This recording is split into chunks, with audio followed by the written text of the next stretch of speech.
Hi friends. आज हम देखेंगे CSS प्रॉपर्टी डिस्प्ले ग्रिड। हम इसके बेसिक्स समझेंगे और ये डिस्प्ले ग्रिड की ज़रूरत क्यों पेश आई और ये किस तरह काम करता है और इसकी हम अंडरस्टैंडिंग लेंगे। सबसे पहले मैं आपको थोड़ा सा डिस्प्ले ग्रिड के बारे में बेसिक इंफॉर्मेशन दूंगा ताकि आपको टर्म्स का पता चल जाए और उसका जो स्ट्रक्चर होता है वो भी अंदाज़ा हो जाए। उसके बाद फिर हम ये एग्जांपल बनाएंगे, ये जो आपको स्क्रीन पे लेआउट नज़र आ रहा है। तो एंड तक बने रहिएगा, इंशाल्लाह आपको समझ आ जाएगी डिस्प्ले ग्रिड किस तरह काम करता है। सबसे पहले हम देखते हैं कि हमें डिस्प्ले ग्रिड की ज़रूरत क्यों पेश आई।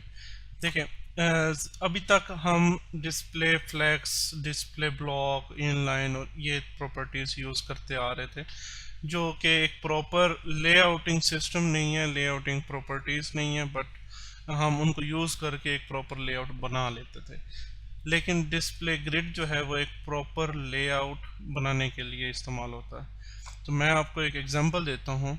देखिए, मैं अगर नॉर्मल विदाउट डिस्प्ले ग्रिड आपको कहूँ कि यहाँ पर एक बॉक्स हो और यहाँ पर एक बॉक्स हो और यहाँ पर एक बॉक्स हो, तो आप इजीली बना लेंगे यूजिंग डिस्प्ले फ्लैग्स, इनलाइन और इनलाइन ब्लॉक। तो आप कोई भी यूज़ करके आप ये इजीली बना सकते हैं। लेकिन जैसे ही मैं आपको कहूँ कि एक डिव यहाँ पर हो, एक डिव यहाँ पर हो और एक डिव जो है वो यहाँ पर हो और एक डिव जो है वो यहाँ पर हो, इस तरह, और ये एक पूरा सेक्शन हो, तो अगर मैं आपको ये लेआउट बनाने के लिए कहूँ तो आपको बहुत ज़्यादा मुश्किल पेश आएगी इन नॉर्मल प्रॉपर्टीज़ को यूज़ करें। ऑल दो कोई जुगाड़ लगाना है तो आप बना लेंगे, लेकिन आपको मुश्किल पेश आएगी। लेकिन डिस्प्ले ग्रिड ने ये ऐसे लेआउट बनाना बहुत ज़्यादा आसान कर दिया, क्योंकि डिस्प्ले ग्रिड जो है उसने 2 डायमेंशनल लेआउटिंग सिस्टम इंट्रोड्यूस कराया है, जिसमें हम जो है वो, एक मिनट मैं ज़रा इसको रिमूव कर लूँ। उन्होंने क्या किया, पहले जो है सब कुछ लीनियर चलता था, इस तरह के लेआउट रेंडरिंग होती थी और हम किसी भी चीज़ को मूव करना है तो मार्जिन, पोजीशन और इस तरह की चीज़ें दे के उधर उसको किसी और प्लेसमेंट पर लेके चले जाते थे। लेकिन डिस्प्ले ग्रिड ने 2 डायमेंशनल वे इंट्रोड्यूस कराया है, जिसमें उसने कहा आप पेरेंट को डिस्प्ले ग्रिड दें जो कि एक ग्रुप ऑफ सेल्स होगा, ग्रुप ऑफ कॉलम्स एंड रोज।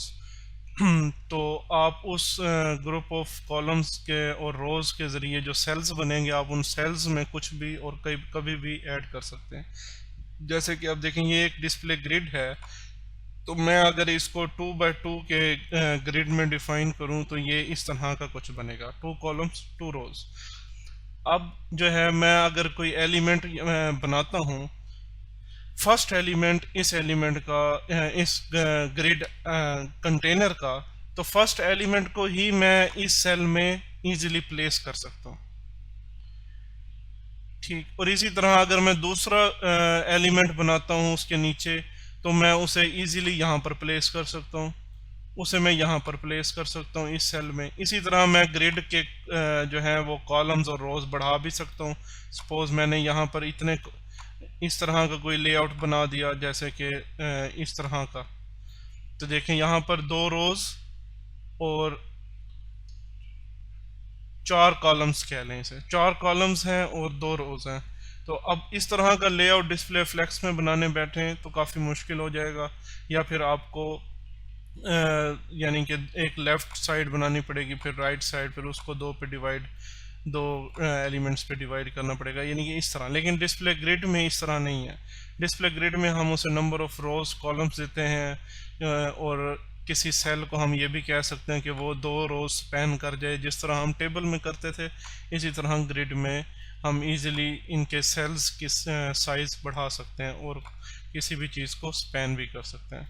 तो उम्मीद है कि आपको अंदाज़ा हो गया होगा कि डिस्प्ले ग्रिड की ज़रूरत क्यों पेश आई। अब मैं आपको दिखाता हूँ एक सिंपल सा ग्रिड जो मैंने क्रिएट किया है आपके लिए, देखें यहाँ पर ग्रिड कंटेनर मैंने एक डिफाइन किया और उसमें मैंने 9 आइटम्स ऐड किए। अब 9 आइटम्स ऐड किए लेकिन उनका डिज़ाइन इस तरह बना है। ठीक, अब इसको मैंने एक बता दिया इस ग्रिड कंटेनर को अपने स्टाइल में कि ये डिस्प्ले ग्रिड है और इस ग्रिड के कॉलम्स कितने हैं, 3, क्योंकि मैंने 3 दफ़ा ऑटो लिखा। इसी तरह अगर मैं यहाँ पर 4 दफ़ा ऑटो लिख दूँ तो मेरे ग्रिड के 4 कॉलम बन जाएंगे और रोज़ जितने एलिमेंट्स बढ़ते जाएंगे उतनी रोज़ क्रिएट होती जाएंगी 4 कॉलम की, क्योंकि मैंने यहाँ पर सिर्फ कॉलम्स डिफाइन किया। इसी तरह हम रिस्ट्रिक्ट कर सकते हैं एंड हम एक और प्रॉपर्टी यूज़ कर सकते हैं, ग्रिड टेम्पलेट रोज। तो इसमें भी हम डिफाइन कर सकते हैं कि हम 4 कॉलम और 3 रोज का ग्रिड बनाना चाह रहे हैं और उसको हम यूटिलाइज कर सकते हैं, उसके सेल्स को यूटिलाइज कर सकते हैं मुख्तलिफ एलिमेंट्स प्लेस करने के लिए। तो अभी हम फिलहाल सिंपल सा देखते हैं ये किस तरह काम कर। अब देखें यहाँ पर मैंने इसको 3 कॉलम्स में डिफाइन कर दिया। ठीक, और यहाँ पर एक छोटा सा कॉन्सेप्ट है समझने वाला, वो मैं आपको क्विकली समझाता हूँ। तो ये यहाँ पर अगर आप देखें तो ये नंबर ऑफ रोज हैं और ये नंबर ऑफ कॉलम्स हैं। ठीक, अब हर नंबर ऑफ कॉलम्स और रोज के इंटरसेक्शन पर एक सेल हमें मिल रहा है। तो इस सेल तक पहुंचने के लिए हमें कोई कोऑर्डिनेट चाहिए और वो कोऑर्डिनेट हमें इस लाइन के ज़रिए मिलता है। इस लाइन को हम यूज़ करते हैं इस सेल तक पहुंचने के लिए। किसी भी सेल तक पहुंचना है तो इनको हम कहते हैं ग्रिड लाइंस। तो ग्रिड लाइंस जो है उनको यूज़ करके हम किसी सेल तक पहुंच सकते हैं और उसमें एलिमेंट की प्लेसमेंट कर सकते हैं। तो अगर क्विकली देखें तो ये एक लाइन है, तो इसको ये नंबर 1, ये नंबर 2 लाइन, ये नंबर 3 लाइन, इसी तरह ये नंबर 4। इसी तरह अगर हम इन लाइंस को देखें तो ये नंबर 1, ये नंबर 2, सॉरी ये नंबर 1, ये नंबर 2, ये नंबर 3 और ये नंबर 4। अब ये 4 लाइंस हैं रोज में और ये 4 लाइंस हैं कॉलम्स में। तो हम इनको यूज़ करके हम किसी भी सेल तक पहुंच सकते हैं। तो मैं आपको अब क्विकली करके दिखाता हूं। यहाँ पर अगर आपका कोई भी क्वेश्चन हो आप कमेंट में पूछ लीजिएगा, मैं आपको ज़रूर आंसर दूंगा। तो अब यहाँ पर देखें, मैंने यहाँ पर 3 कॉलम्स बनाए और उनको असाइन कर दिया बस आइटम्स, एलिमेंट्स। तो कोई इसमें कोई ज़्यादा साइंस नहीं है, तो मैंने इजीली क्रिएट कर लिया। अब अगर मैं चाहता हूँ कि मेरा जो पहला कॉलम है, पहला सेल, वो पहली पोजीशन पर ना आए बल्कि दरमियान में आए, जहाँ 5 लिखा हुआ है यहाँ पर आए, तो फिर मैं क्या करूँगा, मैं फ़िलहाल एक क्लास बनाता हूँ फर्स्ट की, और इस क्लास को मैं पहले एलिमेंट को देता हूँ।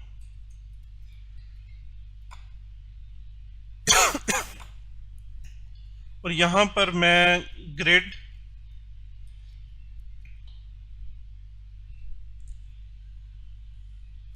कॉलम स्टार्ट यूज़ करूँगा। पहले हमें बताना है कि हम जहाँ प्लेस कर रहे हैं उसका कॉलम स्टार्ट क्या है, यानी कि यहाँ पर हमने लाइन नंबर देना है। तो कॉलम का लाइन का कॉलम स्टार्ट देंगे हम। वो अगर 5 तक जाना है तो ये है हमारा कॉलम स्टार्ट लाइन। तो यहाँ पर मैं दूंगा 2, यहाँ पर मैं दूंगा 2। अब देखें, ये जैसे ही मैंने 2 दिया तो 1 आगे शिफ्ट हो गया, ठीक, अपनी दूसरी लाइन में। अब मैंने थोड़ा सा नीचे लाना है इसे। अगर मैंने इसे नीचे लाना है तो मैं इसे ग्रिड रो स्टार्ट दूंगा कि रो स्टार्ट कहाँ से होगी इस एलिमेंट की। तो मैं दूंगा, ये पहली लाइन थी, ये दूसरी लाइन, तो मैं यहाँ पर भी 2 दे दूंगा। तो अब देखें यहाँ पर 1 आ गया, 5 की जगह पर 1 आ गया, और बाकी जो है वो ऑटो एडजस्ट हो गए। तो ये है एक ग्रिड लेआउटिंग सिस्टम। मैं इजीली एक सेल बना के उसमें कोई भी एलिमेंट प्लेस कर सकता हूँ, और मुझे कोई पोजीशनिंग, मार्जिन और इस तरह की चीज़ें यूज़ नहीं करनी पड़ेंगी। तो अब हम देखते हैं कि वो जो आपको मैंने स्टार्ट में लेआउट दिखाया था ये वाला, ये हम किस तरह बनाते हैं। तो ये अब थोड़ा सा उम्मीद है कि आपको अंदाज़ा हो गया हो कि हम किस तरह ग्रिड लाइंस को यूज़ करते हैं सेल तक पहुंचने के लिए। तो अब मैं आपको दूसरी एग्जांपल दिखाता हूं जिसमें हम बनाना स्टार्ट करेंगे इसके लिए। तो मैं क्विकली उस फाइल तक चला जाऊं। ओके, सो देखें अब यहाँ पर हमारे पास 1 2 3 4 सिंपल डिव्स मैंने बनाए हुए हैं, क्लासेस दी हुई हैं। तो और ये क्लासेस भी मैंने बना के रखी हुई हैं। तो अगर आप देखें तो यहाँ पर मेरे पास 4 कॉलम है, और यहाँ पर जो हम बना रहे हैं वो ये भी मैं एज अ रेफरेंस नीचे रख लेता हूँ ताकि हमें नज़र आता रहे कि हम क्या बना रहे हैं। तो देखें यहाँ पर हमारे पास 4 एलिमेंट्स हैं, 1 2 3 4। तो इन एलिमेंट्स को हमने इस तरह से अरेंज करना है यूजिंग डिस्प्ले ग्रिड। अब यहाँ पर मेरे पास चार कॉलम्स बन चुके। अब मैंने सिर्फ स्टाइल्स देने हैं। सबसे पहले डिस्प्ले ग्रिड कंटेनर को मैं दूंगा, ठीक। अब डिस्प्ले ग्रिड दिया तो ये सबसे पहले डिस्प्ले ग्रिड जो है उसने कंटेनर को बता दिया कि ये डिस्प्ले ग्रिड हम यूज़ करने लगे हैं। देखें यहाँ पर लाइंस भी आना शुरू हो गई हैं। उसने कंसीडर कर लिया कि ये सेल्स हैं automatically grid cells, grid items भी कह सकते हैं। तो ग्रिड आइटम्स हैं ये। अब हमने उन्हें डिफाइन करना है कि हम किस तरह का ग्रिड बनाना चाह रहे हैं। तो मैं कहता हूं कि ग्रिड टेम्पलेट कॉलम्स। मैं इस डिज़ाइन के 4 कॉलम बनाऊंगा। देखें इसको अब हमने समझना है कि 4 क्यों बनेंगे। वो इस तरह के पिंक जो है ये 1 column, green 2 column and purple 3 column. तो यहाँ पर अब देखें थोड़ा सा गौर करें तो ग्रीन जो है वो पिंक से थोड़ा बड़ा है, तो इसलिए हमने इसके लिए 4 कॉलम बनाए हैं। तो 2 कॉलम हम ग्रीन को दे देंगे, एक पिंक को और एक पर्पल को। तो इसलिए हम यहाँ पर 4 कॉलम बनाएंगे। आप कुछ भी बना सकते हैं जैसे जो जिस तरह का आप लेआउट बनाना चाहें। तो मैं यहाँ पर देता हूँ 20% पिंक को पहले सेल के लिए, 10% दूसरे सेल के लिए, 20% तीसरे सेल को, और जो बाकी रिमेनिंग स्पेस है वो मैं दे देता हूँ पर्पल को। इसको यूज करते हैं हम 1FR। FR मीन्स कि जितना भी बाकी स्पेस बचा है उसका फ्रैक्शन इसको दे दे। तो इसी तरह अब हमारे पास इस ग्रिड के 4 कॉलम बन जाएंगे। अगर मैं अब होवर करूं तो ये देखें हमारे पास 4 कॉलम बन गए हैं जिसमें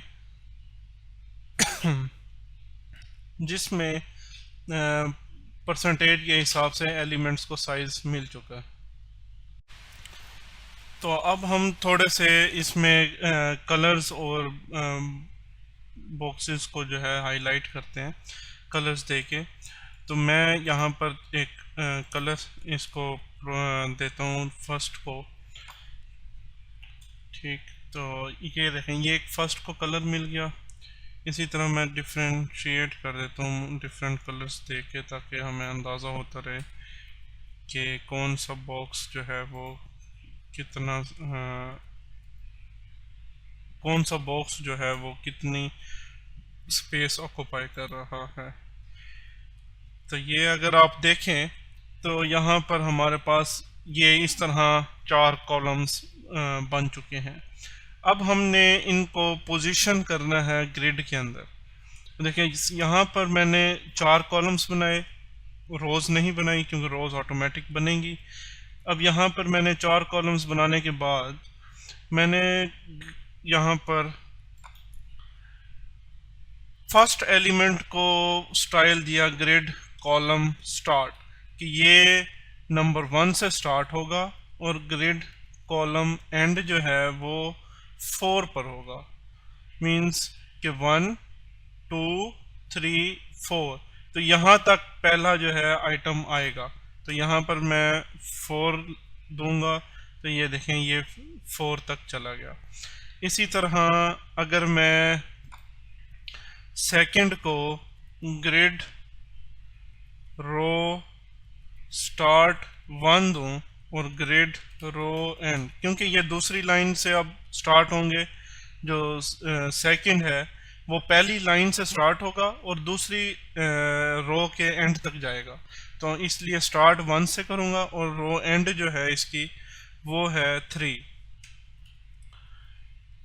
तो ये देखें ये हमारा 2 जो है अपनी पोजीशन पर है, पर हमने क्योंकि फर्स्ट को जो है किसी तरह का रो स्पेसिफिक नहीं किया पोजीशन इसकी, इसलिए उसने इसको पुश कर दिया नीचे।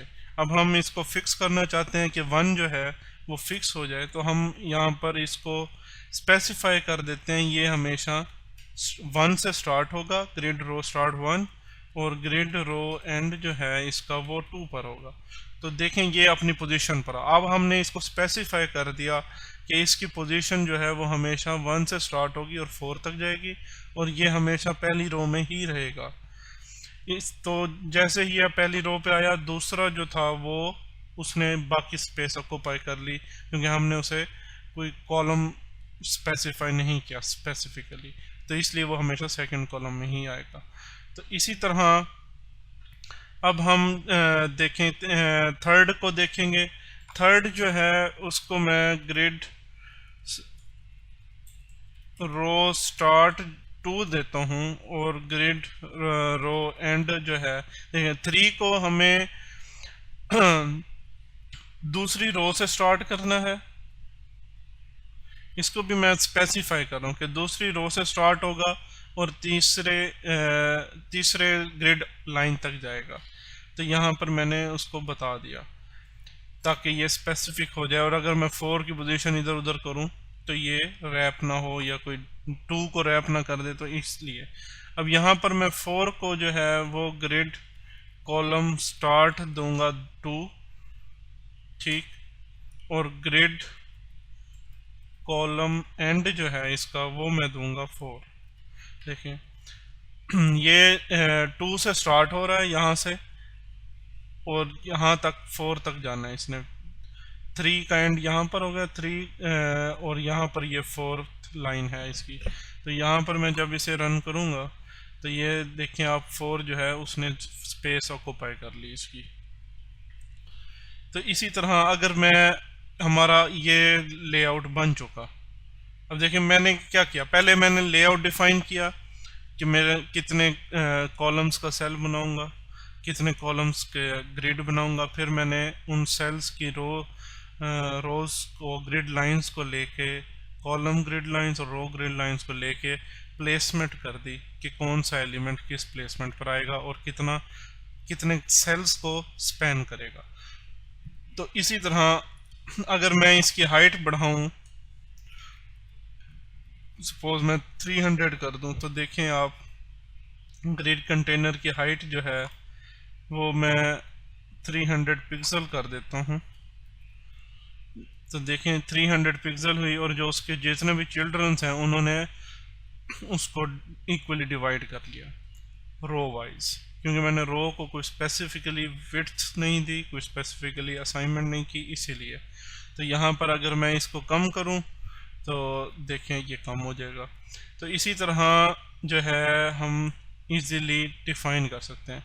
अब देखें यहाँ पर एक चीज़ नोट करने वाली है, अगर मैं इस 4 को यहाँ पर लिख दूँ तो देखें कोई इम्पैक्ट नहीं पड़ेगा कि एलिमेंट की पोजीशन क्या है, एलिमेंट्स की जो है प्लेसमेंट कहाँ पर है HTML में, उसका इम्पैक्ट CSS पे और लेआउट रेंडरिंग पे नहीं पड़ेगा, क्योंकि हमने स्पेसिफिकली लेआउट डिफाइन कर दिया ग्रिड के साथ कि 4th कहाँ पर जाएगा, फर्स्ट कहाँ जाएगा, सेकंड और थर्ड कहाँ कहाँ जाएगा, क्योंकि हमने स्पेसिफिकली उनके लिए सेल्स डिफाइन कर दिए हैं।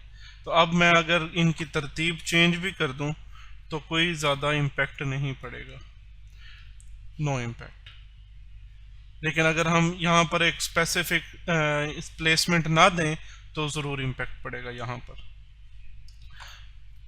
तो ये है मेन इसका ग्रिड की टेक्निक और ग्रिड की ज़रूरत इस वजह से भी पेश आई।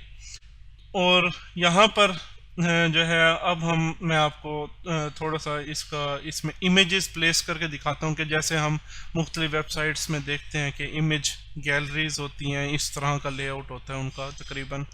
तो मैं एक एग्जांपल आपको वो भी बना के दिखाता हूँ। देखिए यहाँ पर मैं अगर इमेज ऐड कर दूँ फर्स्ट में,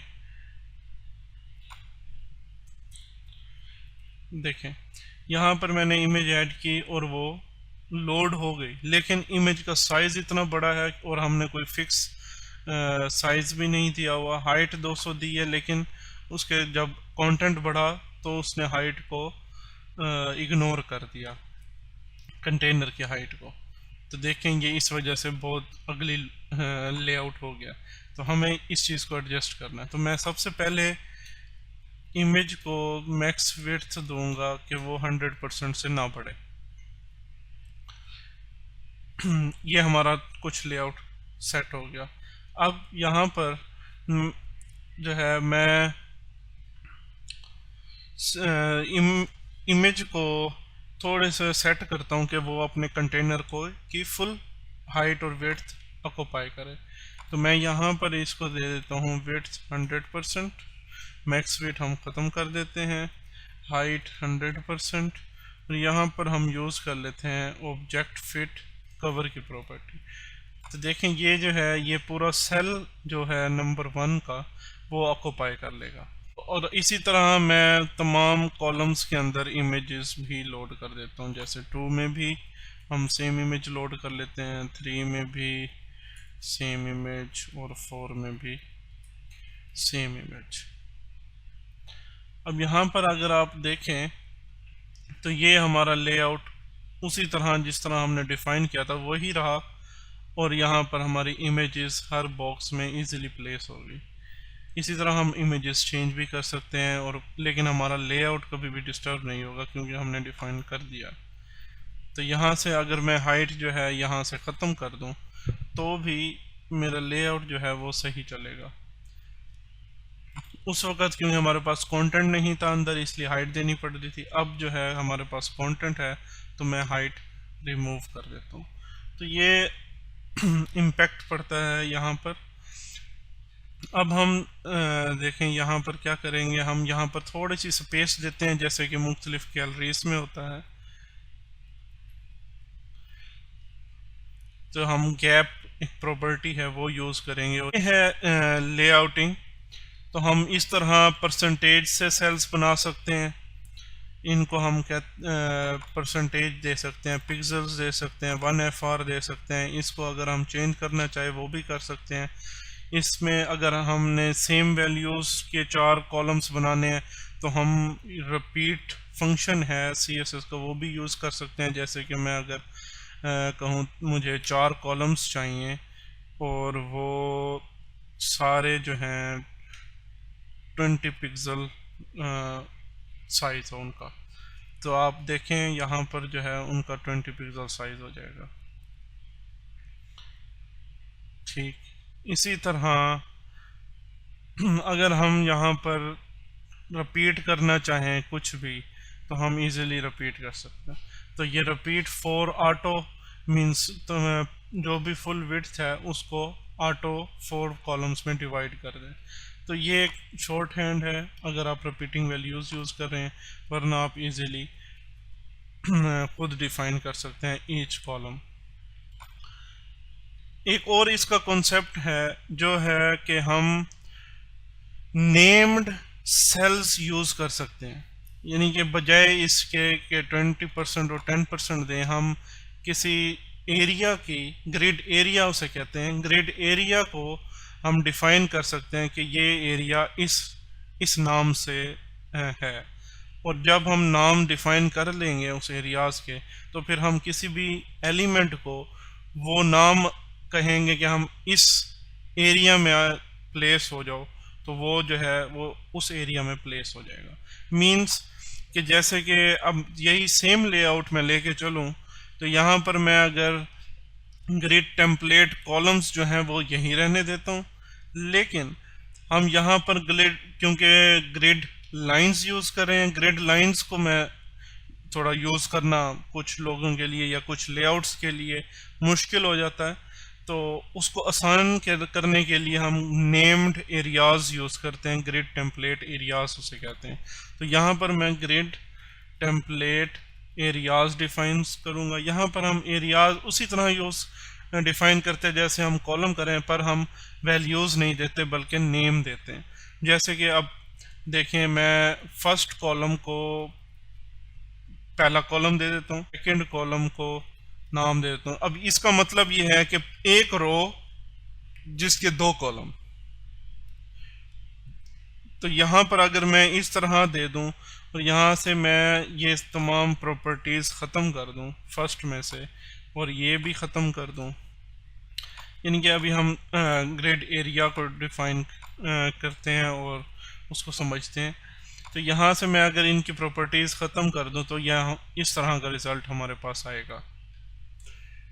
ठीक, अब देखें यहाँ पर हमारे पास फर्स्ट कॉलम और सेकंड कॉलम के हमने बनाए, लेकिन क्योंकि कॉलम्स हमारे पास 4 डिफाइन है, क्योंकि हमने कॉलम्स डिफाइन किया हुआ है कि 4 कॉलम्स होंगे 20%, 10, 20 एंड 1 FR, तो इसलिए ये 4 कॉलम बने हैं। लेकिन हमने एरियाज सिर्फ 2 डिफाइन किए हैं, तो इसको हम यूं कह सकते हैं। तो अगर मैं इसको ख़त्म कर दूं तो एरिया के हिसाब से जो है वो कॉलम्स डिफाइन हो जाएंगे। देखें यहाँ पर 2 कॉलम्स, तो हम यहाँ पर एरियाज डिफाइन कर सकते हैं। एरियाज डिफाइन करने के लिए हम ग्रिड टेम्पलेट एरियाज यूज़ करते हैं। यहाँ पर देखें, मैं हमने 2 कॉलम्स बना दिए विद नेम्ड एरियाज। अब अगर मुझे ये फर्स्ट वाला फर्स्ट में चाहिए, तो यहाँ पर मैं ग्रिड, एक मिनट, मैं इनको दोबारा 1, 2 में शिफ्ट कर देता हूँ ताकि समझने में आसानी हो। जी अच्छा, अब यहाँ पर हमारे पास वही 1, 2, 3, 4 हो गए। इसको भी थोड़ा सा कम कर देते हैं। तो यहाँ पर वही 1, 2, 3, 4, और यहाँ पर अब एरियाज डिफाइन है। तो मैं अगर कहूँ कि जो सेकंड क्लास है इसका ग्रिड एरिया फर्स्ट कॉलम है, तो अगर आप नोट करें तो जो सेकंड कॉलम था वो फर्स्ट कॉलम की जगह चला गया जिसको मैंने नाम दिया था। तो यहाँ पर आप नाम कोई भी दे सकते हैं, मैंने फर्स्ट कॉलम यूज़ किया है, फिलहाल आप कोई भी नाम दे सकते हैं। हम यहाँ पर हेडर यूज़ कर सकते हैं, हम यहाँ पर लेफ्ट मेन्यू, यानी कि आप ऐसा समझे कोई वेरिएबल डिफाइन कर रहे हैं जिसको आप एक एरिया कह रहे हैं। तो यहाँ पर फर्स्ट कॉलम मैंने सेकंड को दे दिया तो सेकंड इधर आ गया।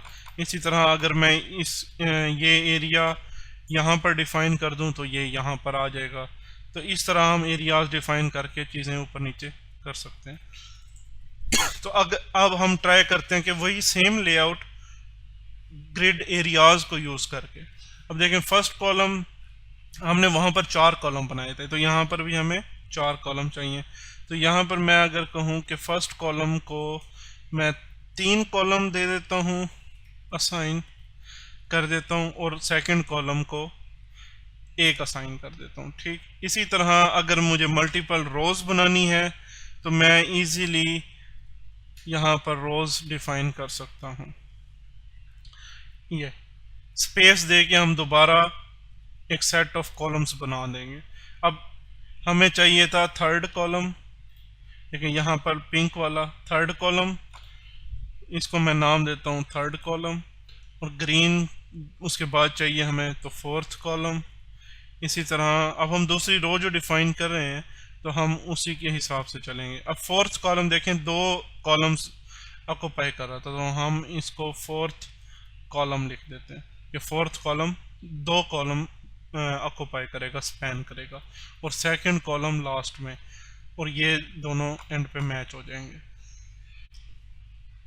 तो अब अगर आप देखें तो यहाँ पर हमारा लेआउट बन चुका, लेकिन अब हमने चीज़ें डिफाइन करनी है कि किस तरह और कौन कौन सा एलिमेंट किस किस को मिलेगा, क्योंकि अभी तक हमने किसी को भी कोई एरिया असाइन नहीं किया। तो यहाँ पर अगर मैं फर्स्ट को आकर दे दूँ ग्रिड एरिया फर्स्ट कॉलम, तो आप देखें first column first column first column, ये 3 कॉलम को डिफाइन कर रहा है। तो मैंने फर्स्ट को दे दिया ये, तो आप देखेंगे ये 3 कॉलम्स को ऑक्यूपाई कर लिया, इसने स्पैन कर लिया। ठीक इसी तरह मैं सेकंड को दे दूं सेकंड कॉलम,